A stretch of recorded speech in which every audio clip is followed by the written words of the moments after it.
నమస్తే అండి. నేను మీ రచన వైబ్స్కు స్వాగతం. నేను ఇవాళ మీకు మొగలాయ్ చికెన్ ఫ్రైడ్ రైస్ చేయడానికి చూపిస్తున్నానండి. ఇది చాలా టేస్టీగా ఉంటుంది. వీడియోలో వెళ్ళే ముందు నా వీడియోను లైక్ చేయండి, నా ఛానల్ని సబ్స్క్రైబ్ చేయండి, బెల్ ఐకాన్ ఆన్ చేయండి. మిస్ అవ్వకుండా వీడియోలో చూడవచ్చు, నోటిఫికేషన్ వస్తుంది. మొగలాయ్ చికెన్ ఫ్రైడ్ రైస్ కోసం నేను 200 గ్రామ్స్ బోన్లెస్ చికెన్ తీసుకున్నానండి. ఈ చికెన్కి సరిపోయే మసాలాలు మాత్రమే కొలతలు వేసుకోవాలండి. చికెన్కి సరిపడా ఉప్పు, చిటికెడు పసుపు, పావు టీ స్పూన్ మిరియాల పొడి వేసుకోవాలండి. హాఫ్ టీ స్పూన్ కంటే తక్కువ అల్లం వెల్లుల్లి పేస్ట్ అండి. హాఫ్ టీ స్పూన్ కారం, చిన్న పించ్ అజినమోటో వేసి బాగా కలుపుకోవాలండి. ఇది మనం ఎంత బాగా కలిపి పెడతామో అంత బాగా ఉప్పు కారాలు అంటుతాయండి. చికెన్ మ్యాగ్నెట్ అవ్వడానికి ఒక హాఫ్ అన్ అవర్ మనం పక్కన పెట్టేసుకోవాలండి. దీన్ని హాఫ్ అన్ అవర్ తర్వాత ఇందులో 2 టేబుల్ స్పూన్ కార్న్ఫ్లోర్ వేసి బాగా మిక్స్ చేసి పెట్టుకోవాలండి. చికెన్ ఫ్రైడ్ రైస్ను ఇంకా 2 రకాలుగా చేసుకోవచ్చండి. అవి కూడా మీకు త్వరలో చూపిస్తాను. ఒక కడాయి పెట్టుకొని అందులో డీప్ ఫ్రైకి సరిపడా ఆయిల్ వేసుకోవాలండి. ఇది వచ్చేసి రైస్ బ్రాన్ ఆయిల్, మీరు ఏ ఆయిల్ అయినా వాడచ్చు. ఇందులో చికెన్ విడివిడిగా వేసుకొని ఫ్రై చేసుకోవాలండి. అది నాన్ స్టిక్ కాబట్టి అంటుకోవడం లేదు. మామూలుగా అయితే ఇంకాస్త ఆయిల్ వేసి ఫ్రై చేసుకోవాలండి.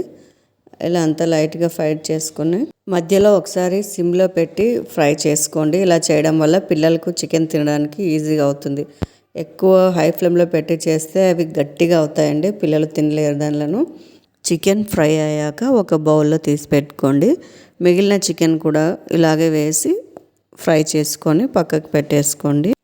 ఇదే ఆయిల్లో ఒక 5 పచ్చిమిరపకాయలు క్లీన్ చేసి పొడుగా చీల్చుకొని ఫ్రై చేసుకొని పక్కన పెట్టేసుకోండి. ఇది కూడా మనకు చాలా టేస్ట్ని ఇస్తుంది. అందులోనే చివర్లో కాస్త కరివేపాకు వేసుకొని ఫ్రై చేసుకొని పక్కన పెట్టేసుకోండి. ఒక బౌల్లో 2 ఎగ్స్కి సరిపోయే మిరియాల పొడి, ఉప్పు వేసుకొని ఎగ్ని బీట్ చేసుకొని పెట్టుకోండి పక్కకు. మా బాబు ఎగ్ ఇష్టపడాడండి, అందుకే తగ్గించాను. ఇంకా ఒకటి యాడ్ చేసుకోవచ్చు. మొగలాయ్ చికెన్ ఫ్రైడ్ రైస్కి ఎగ్ చాలా టేస్ట్ని ఇస్తుందండి. ఇది చాలా అవసరం. ఎక్కువ కలపకుండా పెద్ద పెద్దగా ఉండేటట్లు నీట్గా కలుపుకొని పక్కన తీసి పెట్టుకోండి. మా బాబు కోసమే నేను ఎక్కువ మిక్స్ చేస్తున్నానండి, తనకు కనిపించకుండా అయినా ఉంటే తింటాడని కోసమే ఇలా చిన్నగా కలిపానండి. మీరు పెద్ద పెద్ద ముక్కలు ఉండేటట్లు కలిపి తీసుకోండి. అదే కడాయిలో మనం ఇందాక తీసి పెట్టిన ఆయిల్ని ఒక స్పూన్ యాడ్ చేసుకొని ఒక పెద్ద సైజు ఆనియన్ కట్ చేసుకొని వేసుకొని ఫ్రై చేయాలండి. దీన్ని గోల్డ్ కలర్ వచ్చేదాకా ఫ్రై చేస్తూ ఉండాలి. ఆనియన్ గోల్డ్ కలర్లో అయ్యాక పావు టీ స్పూన్ మిరియాలు. ఇప్పుడు మనం అన్ని రైస్కి సరిపోయేట్టు వేస్తున్నామండి, చూసి వేసుకోండి. మనం ఎగ్లో వేస్తున్నాము, చికెన్లో వేసాము, ఇప్పుడు రైస్కి సరిపడా మాత్రమే వేసుకోవాలి. చెక్క, లవంగం, అజినమోటో ఇవి చిటికెడు చొప్పున 3 వేసుకోవాలండి. ఇవి వేసేటప్పుడు మంటను స్లో ఫ్లేమ్లో పెట్టుకోండి. మనం ఇంతవరకు ఎక్కడ ధనియాల పౌడర్ వాడలేదండి. ఇక్కడే రైస్కి సరిపడా, చికెన్కు సరిపడా అంతా కలిపి ఒకటే చోట వేసుకుంటున్నామండి. ఇది హాఫ్ టీ స్పూన్ వేసుకోవాలి. వేసి బాగా మిక్స్ చేసుకోండి. 1/2 టీ స్పూన్ కారం, ఎందుకంటే అన్నిట్లో వేసాం, దానికి సపరేట్ స్పైసెస్ ఉన్నాయి కాబట్టి ఇక్కడ రైస్కి సరిపడా మాత్రమే హాఫ్ టీ స్పూన్ వేసుకొని మిక్స్ చేసుకోండి.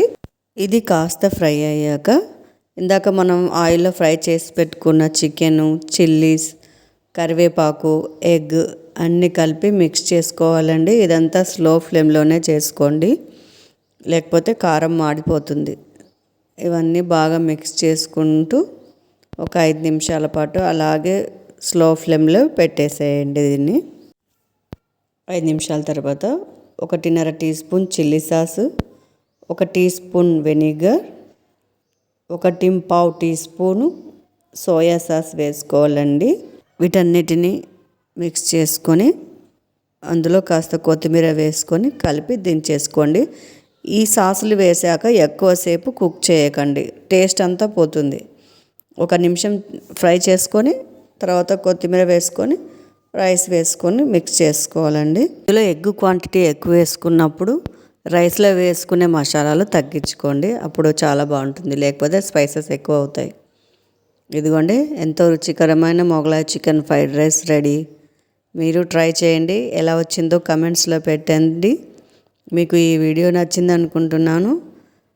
నాకు ఎంత త్వరగా వీలైతే అంత త్వరగా మిగతా 2 రకాల చికెన్ ఫ్రైడ్ రైస్లు చూపిస్తానండి మీకు. ఒక మంచి వీడియోతో మళ్ళీ మిమ్మల్ని కలుస్తాను. ఈ న్యూ ఇయర్కి ఇది ట్రై చేసి చూడండి. మళ్ళీ కలుస్తాను. మీ రచన.